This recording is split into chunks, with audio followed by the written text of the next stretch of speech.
Saudara terdakwa pembunuhan berencana Brigadir Yosua Huta Barat, Ricky Rizal dan Kuat Ma'ruf telah menghadapi sidang replik.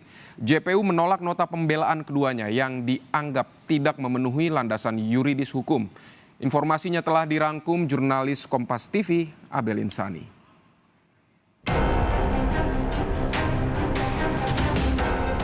Bahwa oleh karena semua dalil penasihat hukum terdakwa Ricky Rizal Wibowo tidak berdasarkan hukum dan tidak terbukti, maka kami penuntut umum memohon kepada Ketua Majelis Hakim yang memeriksa dan mengadili perkara atas nama terdakwa Ricky Rizal Wibowo agar mengesampingkan dalil-dalil yang dikemukakan dalam pledoinya.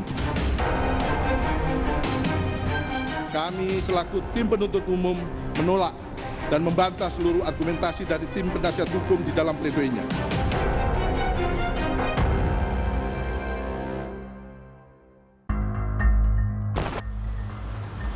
Drama pembunuhan Brigadir Yosua Huta Barat nampaknya sudah di tahap akhir atau hampir di tahap akhir. Kemarin Ricky Rizal dan juga Kuat Ma'ruf sudah membacakan nota pembelaan di muka persidangan.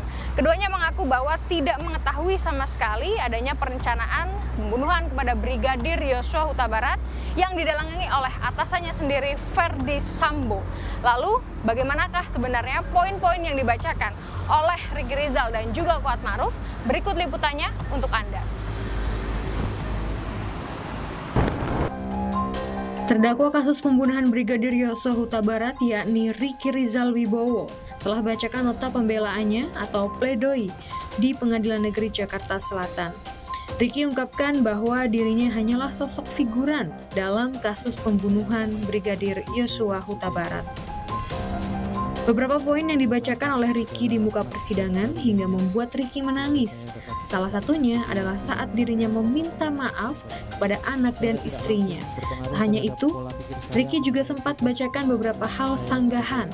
Seperti salah satunya adalah ia mengaku tak pernah tahu adanya rencana pembunuhan Brigadir Yosua Huta Barat.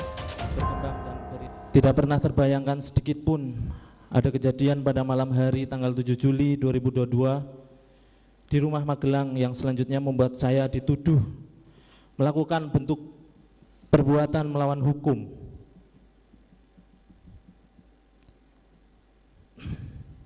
Sehingga membuat saya harus duduk di sini di hadapan majelis yang mulia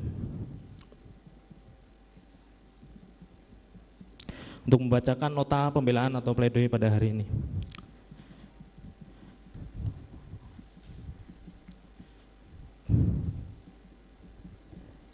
Pengamanan senjata api yang dianggap oleh penuntut umum sebagai bagian dari perencanaan pembunuhan terhadap almarhum Nofriansah Yosua Huta Barat.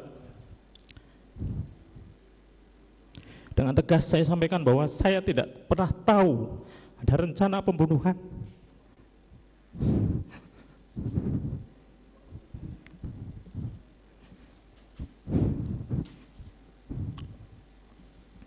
Apalagi dianggap sebagai bagian dalam rencana tersebut.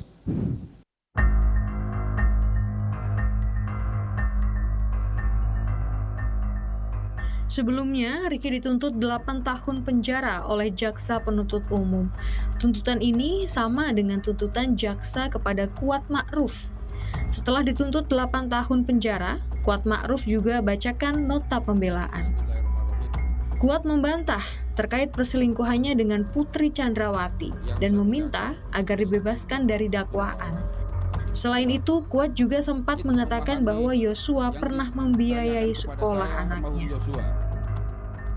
Dan tuduhan berikutnya, saya dianggap ikut merencanakan pembunuhan kepada almarhum Yosua karena tindakan saya menutup pintu dan menyalakan lampu yang sudah menjadi rutinitas saya sebagai ART. Jadi, kapan saya ikut merencanakan pembunuhan kepada almarhum Yosua? Yang mulia yang saya hormati, apakah karena saya sulit memahami yang ditanyakan kepada saya, maka membuktikan saya ikut merencanakan pembunuhan kepada almarhum Yosua? Apakah karena saya menjawab tidak sesuai kemauan yang bertanya, maka membuat saya dianggap berbohong dan tidak jujur? saya sudah ditahan kurang lebih 5 bulan. Dan selama itu juga saya sudah dituduh sebagai orang yang ikut merencanakan pembunuhan kepada almarhum Yosua. Bahkan yang lebih parah, di media sosial saya dituduh berselingkuh dengan Ibu Putri. Yang mulia, yang saya hormati, saya sangat bingung dan tidak percaya atas kejadian ini, karena bagaimanapun juga saya punya anak dan istri yang pastinya berdampak kepada mereka. Di sisi lain, almarhum Yosua juga baik kepada saya. Bahkan saat saya 2 tahun tidak bekerja dengan Bapak Ferdi Sambo, almarhum Yosua pernah membantu saya dengan rezekinya, karena pada saat itu anak saya belum bayar sekolah. Tidak pernah Dalam persidangan pembacaan nota pembelaan atau pledoi, pihak pengacara Kuat Ma'ruf sempat menyinggung soal duri dalam daging yang terus-menerus dibahas dalam persidangan sebelumnya. Pihak Kuat menilai jaksa hanya menggunakan imajinasinya dalam menentukan tuntutan pada kliennya, bukan sesuai fakta persidangan.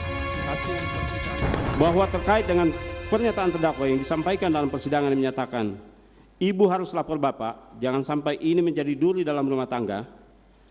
Keterangan terdakwa di muka persidangan pada tanggal 9 Januari 2023, maksud dari perkataan terdakwa tersebut tidak lain karena terdakwa setelah melihat tingkah laku korban yang mencurigakan dan selanjutnya terdakwa bersama saksi Suci mendapati saksi Putri Chandrawati tergeletak, lemas, tak berdaya dengan badan dingin. Kemudian saksi Putri Chandrawati sempat menyampaikan korban sadis, maka terdakwa meyakini telah terjadi kekerasan terhadap Putri Chandrawati yang dilakukan oleh korban sehingga hal tersebut harus dilaporkan kepada Ferdi Sambo. Hal ini berkesesuaian dengan keterangan saksi Susi di muka persidangan pada tanggal 9 November 2022 yang pada pokoknya menyampaikan bahwa saksi Susi mendapati saksi Putri Chandrawati tergeletak di depan kamar mandi dengan kondisi lemas, tak berdaya dengan badan dingin. Dengan demikian, asumsi penuntut umum tersebut tanpa dasar dan menyesatkan karena tidak didasarkan keterangan saksi dan alat bukti yang terungkap di persidangan. Pembacaan pledoi telah selesai. Sidang selanjutnya merupakan sidang replik. Jaksa penuntut umum tanggapi nota pembelaan kuasa hukum terdakwa Ricky Rizal Wibowo dan juga Kuat Ma'ruf. Jaksa meminta agar majelis hakim tolak pledoi dari Ricky Rizal Wibowo dan juga Kuat Ma'ruf. Selaku tim penuntut umum menolak dan membantah seluruh argumentasi dari tim penasihat hukum di dalam pledoinya, dikarenakan serangkaian fakta yang mereka kemukakan merupakan fakta yang semu dan parsial, yang diperoleh dari keterangan para saksi dan keterangan para ahli yang hanya mendukung argumentasi mereka saja, sehingga keterangan di dalam pledoi itu tidaklah menggambarkan fakta yang sebenarnya terjadi. Dikarenakan apabila tim penasihat hukum menguraikan seluruh fakta persidangan secara utuh, maka akan dapat terlihat suatu kenyataan yang bertolak belakang dengan apa yang dikemukakan baik oleh tim penasihat hukum di dalam pledoi mereka, yang telah jelas menunjukkan adanya keturutsertaan terdakwa Kuat Ma'ruf dalam tindak pidana pembunuhan yang direncanakan terlebih dahulu. Bahwa oleh karena semua dalil penasihat hukum terdakwa Ricky Rizal Wibowo tidak berdasarkan hukum dan tidak terbukti, maka kami penuntut umum memohon kepada Ketua Majelis Hakim yang memeriksa dan mengadili perkara atas nama terdakwa Ricky Rizal Wibowo agar mengesampingkan dalil-dalil yang dikemukakan dalam pledoinya dan menyatakan terdakwa Ricky Rizal Wibowo terbukti secara sah dan meyakinkan melakukan tindak pidana pembunuhan berencana secara bersama-sama sebagaimana dakwaan ke-1 primer melanggar pasal 340 KUHP, jungto pasal 55 ayat 1 ke 1 KUHP. Setelah Ricky Rizal dan juga Kuat Ma'ruf membacakan nota pembelaan di muka persidangan, selanjutnya nanti majelis hakim yang akan menilai dan juga memberi keputusan pada saat sidang vonis dilangsungkan. Apakah dari Ricky Rizal dan juga Kuat Ma'ruf ini akan diberatkan atau diringankan hukumannya.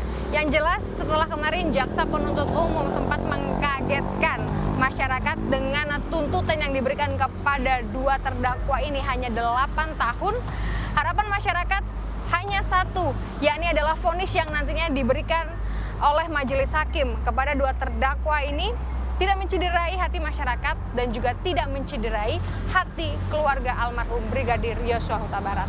Abel Insani, Yogi Syarevi, Kompas TV, Jakarta.